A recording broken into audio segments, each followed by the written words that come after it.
Good afternoon to my dear friends, to माझ्या प्रिय भावांनो आणि बहिणींनो. तर आजचा आपला चौथा दिवस आहे आणि चौथ्या दिवशी मी तुम्हाला सांगणार आहे की फोकस हा आपल्या जीवनामध्ये किती इम्पॉर्टंट असतो. की फोकस जर असेल ना, ते म्हणतात ना, what you focus is becomes your reality. जे तुम्ही विचार करता ते रियालिटीमध्ये काय होऊ शकते, कन्वर्ट होऊ शकते. बट वेन की तुमचा जेव्हा फोकस हा काय असतो, डिसायडेड असतो किंवा निश्चित असतो, तर मग फोकस जर तुम्हाला एखादं ध्येय गाठायचं असेल किंवा गोल अचीव करायचं असेल तर आपला फोकस हा खूप स्ट्रॉंग असायला पाहिजे. त्याच्यासाठीच मी तुम्हाला काय एक स्टोरी घेऊन येते. तर ती स्टोरी आहे महाभारतातली. सर्वांना माहित आहे की महाभारतामध्ये 5 पांडव होते आणि त्यांचे जे गुरु होते ते गुरु द्रोणाचार्य होते. आणि त्या सर्व गुरु द्रोणाचार्यजींनी सर्वांना काय दिली, इक्वल शिक्षा दिली, सर्वांना सारखी शिक्षा दिली. आणि शिक्षा दिल्यानंतर त्या गुरूंना काय घ्यायचं होतं की सर्वांची टेस्ट घ्यायची होती, परीक्षा घ्यायची होती. मग असं करायसाठी त्यांनी काय केलं की एक मछली असते ना, त्यांनी एक लाकडाची मछली बनवली आणि ती झाडाला टांगली. त्याला एक छोटासा डोळा दिला, सर्वांना बोलावलं, 5ही पांडवांना, आणि म्हटलं की तुम्हाला या मछलीचा डोळा भेदायचा. आणि खाली एक पातेलं ठेवलं, त्याच्यामध्ये पाणी भरून ठेवलं होतं. आणि मग सर्वांना सांगितलं की मछलीचा डोळा भेदायचा आहे, पण तुम्हाला काय भेटणार आहे, एकच चान्स भेटणार आहे, पुन्हा चान्स भेटणार नाहीये. तर मग पहिली जी बारी होती ती होती युधिष्ठरची बारी. आणि युधिष्ठरला गुरुजींनी विचारलं की सांग युधिष्ठर, तुला काय दिसत आहे? तर युधिष्ठर म्हणाला की की गुरुजी, मला झाड दिसत आहे, मला मछली दिसत आहे. आणि हे जे भावंड होती ना, हे पूर्ण त्या अशा मछलीच्या त्या साईडला उभे होते आणि गुरुजी सुद्धा त्या साईडला उभे होते. आणि म्हणाले की गुरुजी, मला तुम्ही पण दिसत आहे, माझे 4 बंधू पण दिसत आहेत, माझे बांधव पण दिसत आहे. आणि अशा पद्धतीने त्यांना निशाणा लावला आणि निशाणा त्याचा चुकला.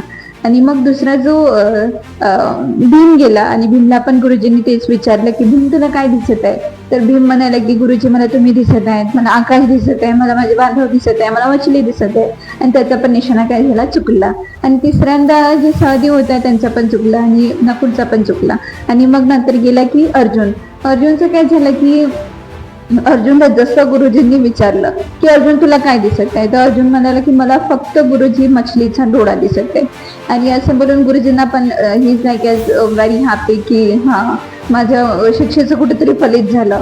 की म्हणजे याचा फोकस जो आहे हा खूप असा दांडका निघाला, की इतरांचा नाही निघाला ना म्हणून. आणि मग असं फोकस लावून त्यानं काय केलं, निशाणा लावला आणि मछलीचा डोळा भेटला. तर हा अर्जुनचा फोकस हा खूप निश्चित होता. म्हणून म्हणते ना की दुनिया हा शोर करणार किंवा आणखीन काय करणार, खूप सगळे डिस्ट्रॅक्शन येणार, खूप लो फेज येणार, खूप हाय फेज येणार. प्रत्येकच दिवसाचा ॲज अ ह्युमन बिंगमध्ये काय असते, इक्वल दिवस नसतो. तर तुमचा फोकस हा स्ट्रॉंग असला पाहिजे. कोणतंही तुम्हाला गोल अचीव करायचं असेल, तुम्हाला ध्येय गाठायचं असेल, एखाद्या डेस्टिनेशनवर जायचं असेल, तर तुमचा काय असला पाहिजे, फोकस हा खूप स्ट्रॉंग असला पाहिजे. आणि मी तुम्हाला ज्या काही स्टोरी सांगितल्या आहे की जे मी तुम्हाला अंबानीची म्हणजे धीरूभाई अंबानीची पहिली स्टोरी सांगितली आहे की त्यांचा फोकस होता की मला मोठं उद्योगपती व्हायचं आहे, मला मोठं व्हायचं आहे. म्हणून ते उद्योगपती झाली आणि आज ते आपल्या भारतातच नाही तर दुनियामध्ये काय प्रसिद्ध आहेत. तर दुसरी जी मी तुम्हाला स्टोरी सांगितली की राणी लक्ष्मीबाईंचं एकच होतं की मला माझी जी झाशी आहे, मी आपली झाशी नाही दूंगी. त्या मरेपर्यंत त्यांचं झाशीच होतं आणि त्या लढत राहिले. म्हणून असेच झाशीतले लोक म्हणत नाही की खूप लढी मर्दानी हो झाशी वाली राणी ती. म्हणून ही स्टेटमेंट आज अजरामर आहे आणि त्या पण इतिहासात अजरामर आहे, कारण त्याचा फोकस निश्चित होता. तिसरं म्हणजे एडिसननी 10,000+ वेळा काय केलं, ट्राय केलं आणि तो हरला. ॲज अ ह्युमन 10,000+ वेळा ट्राय करणं it like is a hectic for our brain, for our self, for our mind, for our personality as a ट्रॉलीवर घेणं. बट नो, तो पण काय केला, ट्राय करत राहिला आणि त्याला बल्ब ग्लो करायचा होता आणि लास्टमध्ये बल्ब ग्लो झाला. तर मग होऊ शकते, जर लोक करू शकतात तर आपण पण करू शकतो. तर what you focus is becomes your reality. की तुमचा फोकस हा निश्चित ठेवा, रियालिटी येणारच. Always you have to be positive राहा, पॉझिटिव्ह विचार करा आणि पॉझिटिव्हच होणार. बस, थँक्यू व्हेरी मच. आणि अशाच माझे जे स्टोरीज आहे किंवा मोटिवेशनल गोष्टी आहेत जर तुम्हाला ऐकायच्या असतील तर प्लीज माझ्या चॅनलला फॉलो करा. Thank you, love you, bye.